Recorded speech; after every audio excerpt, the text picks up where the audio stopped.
அனைவருக்கும் வணக்கம்.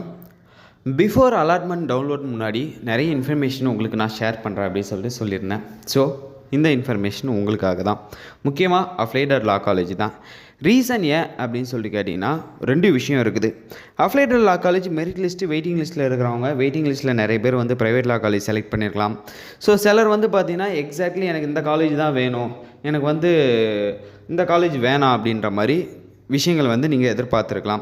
எக்ஸாம்பிள் நான் விழுப்புரம் காலேஜ் ட்ரை பண்ணியிருக்கேன், எனக்கு ஆனால் விழுப்புரம் காலேஜை தவிர வேறு ஏதோ ஒரு காலேஜ் கிடச்சிருக்கு, எனக்கு விழுப்புரம் தான் வேணும் அப்படின்னு சொல்லிட்டு இருப்பீங்க. தென் கவர்மெண்ட் லா காலேஜ் கிடச்சா நல்லாயிருக்கும் அப்படின்னு சொல்லிட்டு நிறைய பேர் ட்ரை பண்ணியிருப்பீங்க. பட் உங்களுக்கு ப்ரைவேட் லா காலேஜ் தான் கொடுத்துருப்பாங்க. பிகாஸ் இந்த கவுன்சிலிங்லேயே ப்ரைவேட் லா காலேஜும் அலாட் பண்ணுவாங்க. ஸோ இவங்க எல்லாருக்கும் ஒரு குட் இன்ஃபர்மேஷன், ரெண்டு இன்ஃபர்மேஷன் தான் நான் சொல்லலாம் அப்படின்னு சொல்லிட்டு இந்த ஒரு வீடியோவை மேக் பண்ணியிருக்கேன். ஸோ ஃபஸ்ட்டு நான் கவர்மெண்ட் லா காலேஜ் நினச்ச காலேஜ் கிடைக்கல, வேறு ஒரு காலேஜ் கிடைக்கிது அப்படின்றவங்களுக்கு இந்த ஒரு இன்ஃபர்மேஷன் என்ன அப்படின்னா, நீங்கள் ஒரு காலேஜ் சூஸ் பண்ணியிருப்பீங்க, கோயம்புத்தூர் ட்ரை பண்ணுவீங்க, பட் உங்களுக்கு விழுப்புரம் கொடுத்துட்டாங்க. நீங்கள் என்ன பண்ணணும் அப்படின்னா, யூனிவர்சிட்டி ஃபீஸ் பே பண்ணி நீங்கள் அலாட்மெண்ட் ஆர்டரை டவுன்லோட் பண்ணிக்கணும். டவுன்லோட் பண்ணிவிட்டு விழுப்புரம் லா காலேஜில் போய்ட்டு நீங்கள் ஃபீஸ் பே பண்ணிவிட்டு ஜாயின் பண்ணணும்.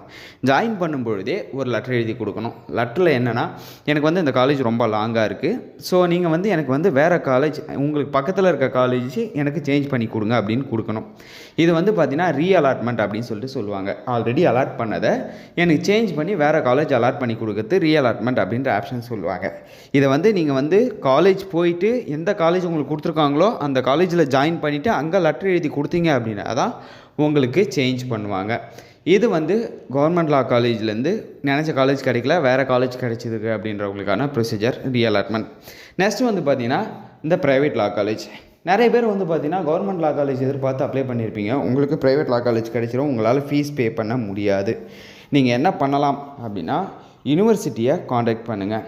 யூனிவர்சிட்டியை காண்டாக்ட் பண்ணுறது மீன்ஸ் நீங்கள் டைரெக்டாக போயோ இல்லை மெயில் மூலயமாவோ எனக்கு ப்ரைவேட் காலேஜில் சேர்கிற அளவுக்கு என்கிட்ட ஃபீஸ் இல்லை, ஸோ இது எல்லாருமே பண்ண முடியாது, உங்களால் ஃபீஸ் கட்ட முடியல அப்படின்னா இந்த ஆப்ஷனை நீங்கள் யூஸ் பண்ணிக்கலாம். என்னால் ஃபீஸ் பே பண்ண முடியல, ஸோ நான் எனக்கு நெக்ஸ்ட்டு கவுன்சிலிங்கில் என்னை ஆட் பண்ணிக்கோங்க, கவர்மெண்ட் காலேஜாக இருந்தால் நான் ஜாயின் பண்ணுவேன் அப்படின்ற மாதிரி நீங்கள் இன்ஃபர்மேஷனை ஷேர் பண்ணணும். நீங்கள் லெட்டர் எழுதி போஸ்ட் பண்ணாலும் சரி, இல்லை யூனிவர்சிட்டியில் டைரெக்டாக போய்ட்டு கொடுத்தாலும் சரி, இந்த ப்ரொசீஜரை நீங்கள் ஃபாலோ பண்ணிங்க அப்படின்னா உங்களை நெக்ஸ்ட்டு கவுன்சிலிங்கில் ஆட் பண்ணிப்பாங்க. இது எல்லாருக்கும் ஒர்க் ஆகும்னு சொல்ல முடியாது. நீங்கள் எதாக இருந்தாலும் ஒரு வாட்டி உங்களால் முடியுமா முடியாதா அப்படின்றத சூஸ் பண்ணிவிட்டு பண்ணுறது ரொம்ப நல்லது. ஸோ இந்த ரெண்டு இன்ஃபர்மேஷன் தான் அந்த ஒரு வீடியோவே மேக் பண்ணேன். நெக்ஸ்ட்டு என்ன வீடியோ வேணும், என்ன வகையான இன்ஃபர்மேஷன் வேணும் அப்படின்றத கீழே கமெண்ட் செக்ஷனில் சொல்லுங்கள். ஸோ நெக்ஸ்ட் வீடியோவில் நம்ம மீட் பண்ணலாம். மேக்ஸிமம் இன்றைக்கி நைட் லைவ் இருக்கும்னு நினைக்கிறேன், பட் ஷுவராக என்னால் சொல்ல முடியாது. அப்படி இல்லைனா நாளைக்கு கன்ஃபார்ம் லைவ் இருக்கும். ஸோ இந்த இன்ஃபர்மேஷன் தான் அந்த ஒரு வீடியோவை மேக் பண்ணேன். தேங்க்யூ கைஸ், பாய்.